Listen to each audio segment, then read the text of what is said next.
Hey, Screen Magazine, Genna Mark here, and I am calling all of you Somebody Somewhere fans. Because guess what? I've got your sneak peek at season 2 after my sit down with the dynamic duo behind the show, Hannah Boss and Paul Thureen, co creators, writers, executive producers on Somebody Somewhere. Let's get right to it. So, if season 1 of Somebody Somewhere was you hit it out of the park, this is not me talking, this is everybody talking. I feel like season 2 is like you just won the Super Bowl and you're going to Disney World. Well, I mean, you guys didn't miss anything. Oh, well, thank you. I don't know what the question is, but I mean, But the question is, I will say that for us, it is like winning the Super Bowl, and I love using sports metaphors, and that's a good one. I do think that we've been Hannah and I have been working together for so long, and so many people who are involved in the show. We all kind of sort of came up at the same time in sort of like the New York performance world, and waited tables for long and hustled for so long. And I think we always expect nothing to happen. So just working with HBO was a win, and then shooting a pilot was a win, and getting a first season, we didn't trust it to happen until we were watching it. One season, we'll be so happy. And the fact that we got to do a second one was it did feel like, going to Disneyland. It's a dream. Yeah. It's a dream. And the people are all so nice. So it's so fun to sort of keep building something with these people and expanding on all these people, because it's pretty fun. Yeah. So to me, it's also not just about getting there, which I get your point, but the execution of everything that unfolds in this season. There's a lot to unpack. What do you think people should expect going into the season or look for going into the season? Without giving any spoilers, I like to think that this season, and I think we've been talking about this in the room, is what you expect, what you saw first season, you're going to get more of that, but we're going to expand upon things. And especially for Sam and Joel's characters, there's going to be much higher highs and there's going to be much lower lows. And I feel like it was so fun to be able to go there second season. And now that we've sort of established this incredible platonic love story, we're sort of really going deeper with that. And Paul and I are best friends, and we have such a nice room working with Bridget and Carolyn, sort of really studying these two characters so much. So we really got to sort of do things to them that we couldn't do yet in a first season. And it's fun to sort of play with these characters, and also these actors. They have such big ranges, and it's so fun to highlight that. And then also we do that with her sister, with Mary Catherine, gets a whole new journey. There's just a lot of play that we get to do with people, both fun and emotional scenes we have really coming up this season. So what's the dynamic like between the two of you? Because Paul, you touched on it. You guys have worked together on so many projects. You've known each other for so long. So when you go in, and you also did have to shift, right? Let's talk about that. With Mike Haggerty's passing was a month before you went back to shoot season 2. So there was this moment, obviously, where you had to reconvene and go, okay, we got to address this. What is that dynamic like for the two of you as coworkers and friends? And yeah, I mean, first of all, I wouldn't wanted to do it any other way. It's so great to have sort of this partner in crime for every step of the way, because if we hold each other accountable with our work. We're a sounding board. If we go to a meeting and it was weird, we can step out and be like, was it me who was weird, or that was weird, right? Yeah. And I do think that then when things come up, and losing Mike right before the season started was so devastating, because he was such a special person. I mean, just bottom line, he was, if you've seen him in anything, you're like, that guy's so funny and so nice. And in real life, he's funnier and nicer than you could even imagine. And he loved the show, and he loved Bridget. And he was so good the first season that we really made him an integral part of the second season. So, there is something when things come up like that are, they're emotionally challenging, but also you have to do something. Then that's when it really helps to have sort of each other, because we can sort of, be there to support each other. We can talk each other off the ledge, and then after the first season, we'd sort of, earned that trust and that language with all of our collaborators. So HBO was really like, with Mike in particular saying like, take all the time that you need. We're here to support anything that you need.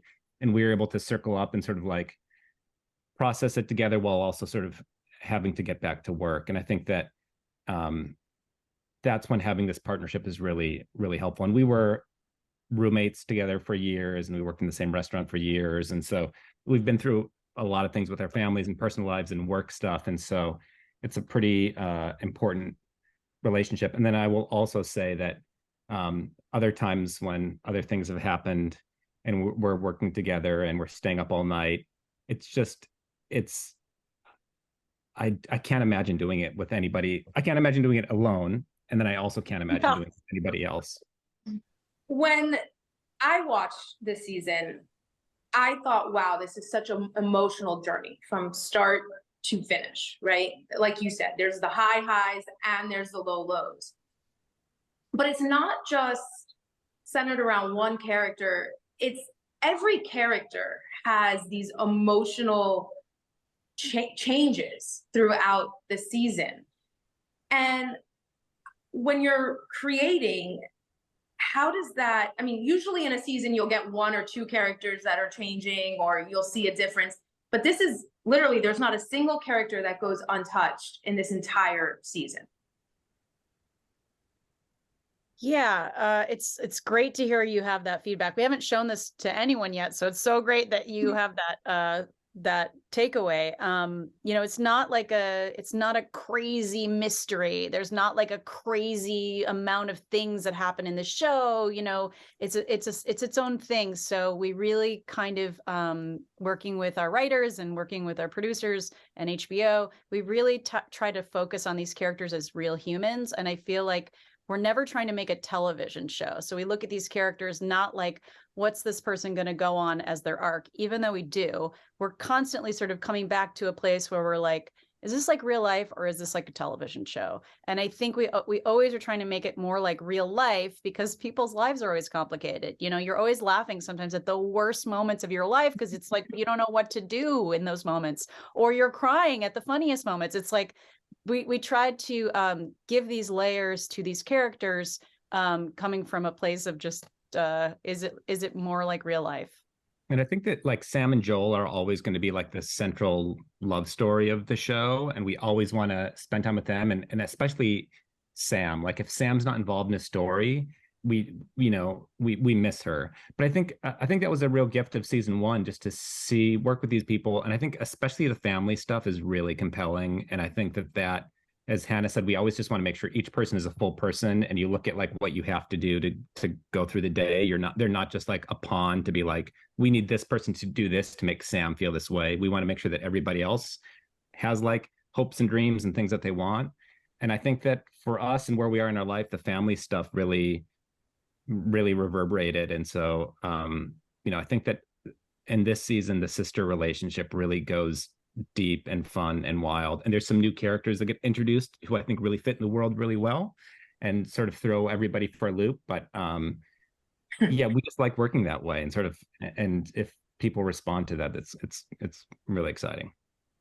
Okay, so speaking of real life, Hannah, you're a Illinois native, I would call it, and Paul, you're a Midwesterner, so you know Illinois very well. You guys filmed this in the Chicago area, and I want to know what that's like for you guys as Midwesterners. It's home, right? But then also, there's so much production coming out of Chicago, and I love it. I'm excited for it. But I want to know your thoughts on just the industry as a whole turning to Chicago as like a home base, so to speak. I mean, I could not be happier to have like this full circle experience where like I went out to the East Coast for college, I stayed out there. And then when they decided, we came out to Chicago to look around because we had also gone to Kansas. We shoot some of it in Kansas also, but the most of it we shoot in Chicago. When it was on the table to shoot it in Illinois, I was so excited because I got to kind of come back as a grown up and sort of see the Chicago film scene, which is incredible. Like our crew is so awesome. I love the Midwest vibe. Like I am a Midwesterner, even though I live in Brooklyn. Like I'll never not be a Midwesterner. I'll never not be a Chicagoan. The vibe of the set is so awesome. The food is so good. And then it's just such a fun place to work. And like, you know, you drive out of the city and you do get these rolling hills that look like Kansas. You get farmland, and it's so wonderful to be making this show, like not in a coastal place and faking it, where like our extras are amazing actors who are in like downtown plays at Steppenwolf and Goodman, and our casting has been incredible here. Like I could go on for hours about how happy and lucky we are to be shooting it in Chicago. And I get to see my mom. I'm in her house right now. Yeah, and it is true that at 11 p.m. they'll bring out like trays of like mastacholi and like sausages and yeah, it's like 90 beef degrees sandwiches and we have, like, and Portillo's chocolate cake, coming out, or like Portillo's chocolate like cake shakes and stuff like that. cake shake for like a light snack. I mean, it is the best food in America if you like. I agree with that. Yeah, okay. Midwestern DNA in me is totally Oh, nice. Yeah. totally in agreement. I think you also like feel it. Like I think that it was important for the show also, that I think that vibe of the crew and of course the land and the feel of it. I think that if we were faking it, it wouldn't feel authentic. And also being able to go to Kansas and shoot.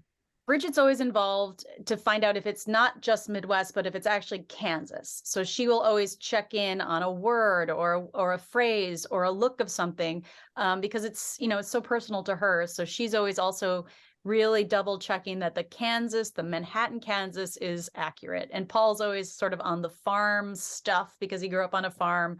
You know, the parts of us that we didn't know we'd get to make a TV show. And all the crew members who work on Chicago Fire are always so glad because they're like, we only had to make one couch, not like two couches because you have to set one on fire. And they're in the cold most of the year shooting those exactly. shows, as opposed to yours. Yeah, exactly. We're easy. In 3 words, I like to do this with everyone. How would you explain the season overall in 3 words? Oh, that's a great question. You'll have to do some editing as we. Yeah. This is where we can also do it like back and forth. That's fine. We'll each do 3 words. You guys have 8 minutes left with me, so don't take Okay. All right.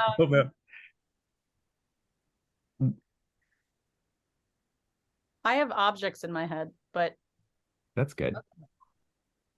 But I don't know if it's a spoiler. If it is, I'll bleep it out. Just say it. Pillows. Pillows, potties. Pillows, potties. Party. Pillows. I was thinking this. I hope that's not too much. Yeah. And actually, if you do it the other direction, it's okay. Potty, pillows, party. I mean, that's the whole potty, pillow, party. That's the whole show, and that's the emojis. Well, I mean, that's it. We did it. Yeah, nailed it. Okay, so let's transition really. That's quick. How we work together. By the way, you just saw you just saw that's how we. That was our magic. I love it. I want to be in the room when you're working together. It's like I feel it through the screen. All right. Well, I appreciate your time. I know you have a hard out, and I had all these technical difficulties here, but we could have spoken for hours. I think you guys are fantastic, and I wish we could have done this in person, but I appreciate your time. Screen Magazine appreciates your time. Thank you. And everybody check out the premiere of Somebody Somewhere on April 23rd on HBO.